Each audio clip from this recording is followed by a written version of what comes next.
on va y aller, on va commencer. Allez, on monte.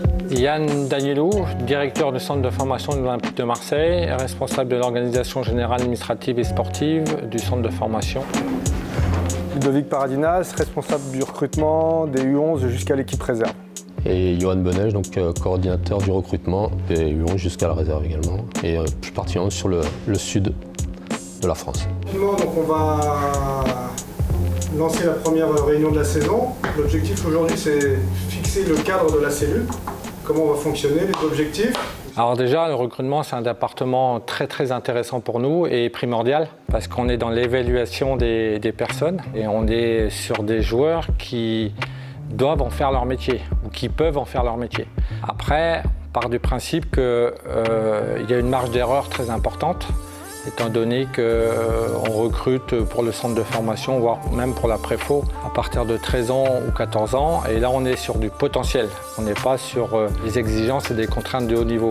C'est pas ce qu'est le joueur aujourd'hui qui est intéressant, c'est ce qu'il va devenir demain. En sachant que chaque année, il y a une évolution par rapport à nos propres championnats auxquels on participe, les championnats U17 nationaux, U19 nationaux et l'équipe réserve. Et après, selon l'évolution des uns et des autres, ils sont en capacité de pouvoir intégrer l'équipe professionnelle de l'Olympique de Marseille ou en faire leur métier ailleurs. Et ça, pour nous, c'est très important. Jordi, je te laisse te présenter. Oui, bonjour. Déjà, nous, on a un objectif, c'est d'avoir 80 à 90% de joueurs qui sont issus du Grand Sud de la France. Donc entre Perpignan et Menton. Donc ça, c'est notre base de recrutement. Sur ça, on a mis en place une équipe avec 10 recruteurs sur la région sud, ce qui nous permet de superviser un nombre important de matchs chaque week-end. Les joueurs sont observés à plusieurs reprises par différents scouts.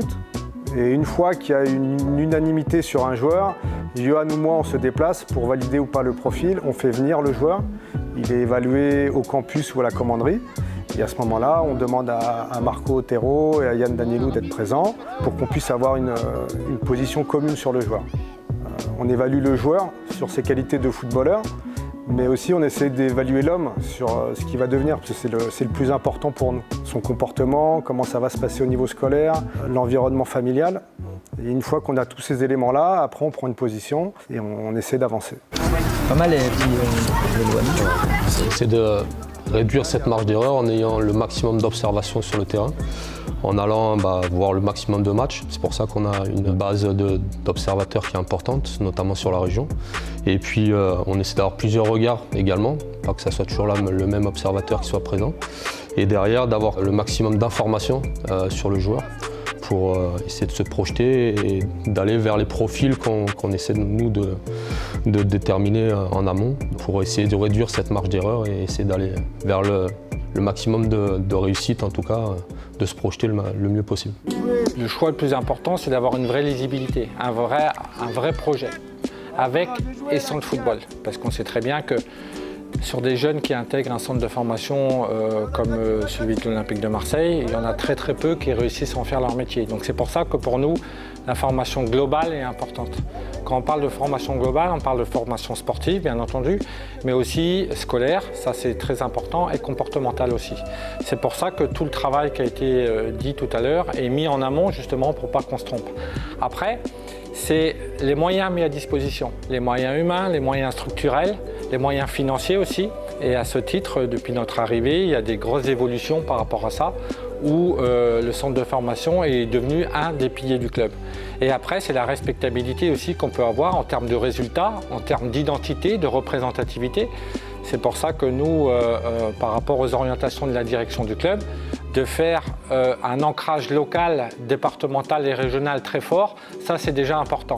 Nous on part du principe que le bon joueur de la région Grand Sud, comme on l'appelle, doit faire la priorité de l'OM, parce que l'OM c'est un grand club et on se doit de se donner les moyens pour pouvoir les attirer. Et pour ça, là on est en train de se mettre dans notre marche pour qu'on puisse répondre à ces attentes, aux attentes des familles, mais aussi aux attentes et aux exigences du haut niveau. Comme je vous l'expliquais tout à l'heure, on est sur un potentiel, on ne connaît pas l'avenir. On ne sait pas si le joueur va réussir à répondre à toutes ces exigences et toutes ces contraintes-là. Mais en tous les cas, on met tous les moyens afin qu'ils réussissent avec ou sans le football. Et ça, c'est très important pour nous. Voilà, s'il y a des joueurs que vous avez vus, on les signale. Ce que préconise Johan, c'est de ne rentrer dans la base de données pour lui que les joueurs top. On part du principe que le football professionnel, c'est un milieu très instable, où il y a beaucoup de changements d'entraîneur, où c'est difficile d'avoir une vision à moyen et long terme. Or, à la formation, on individualise beaucoup le travail, on met beaucoup l'accent sur l'individu, sur l'optimisation de son potentiel, aussi bien sportif, footballistique bien entendu, parce que c'est ce qui nous intéresse en premier lieu, mais aussi mental, mais aussi comportemental, mais aussi scolaire, parce qu'on réussit avec ou sans le football, comme je le disais précédemment.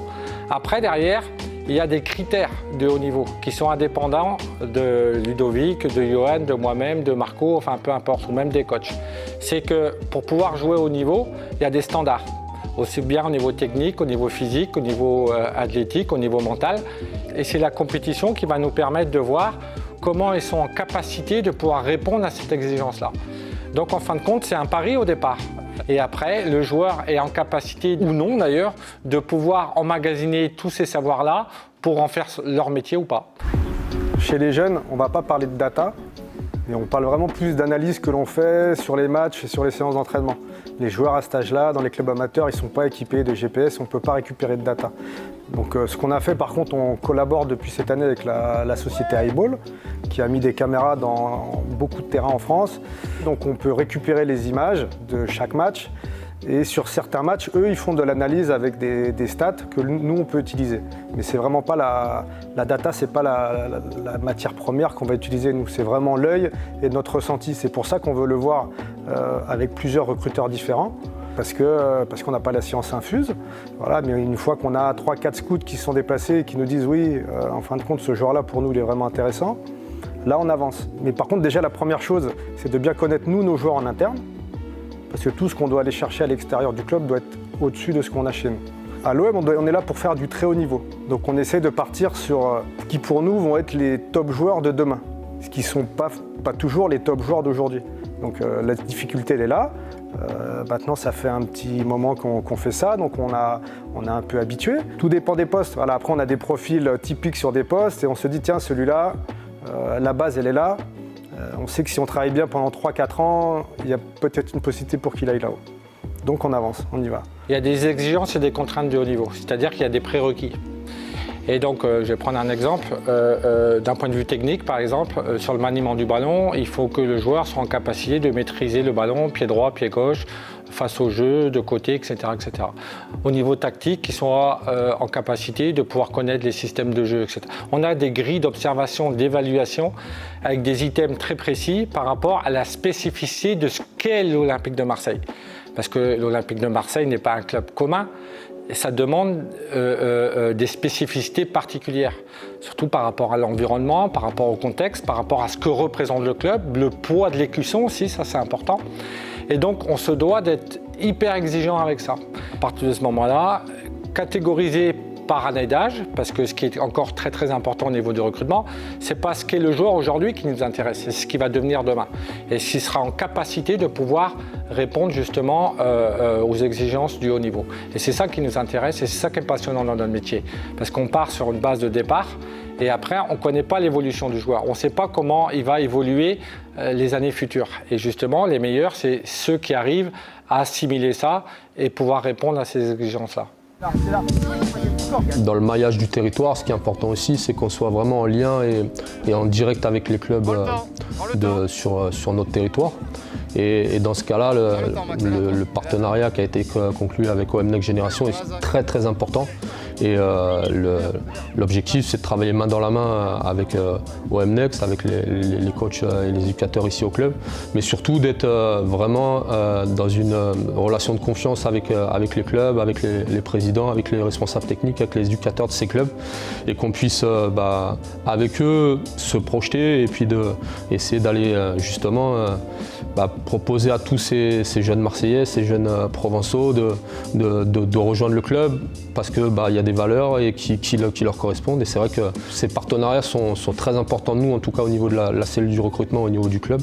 Et on doit s'appuyer énormément là-dessus pour travailler main dans la main et qu'on construise quelque chose qui soit solide et surtout pérenne pour les saisons à venir. Donc on a quelque chose d'important à mettre en place là, encore plus à renforcer les prochaines saisons.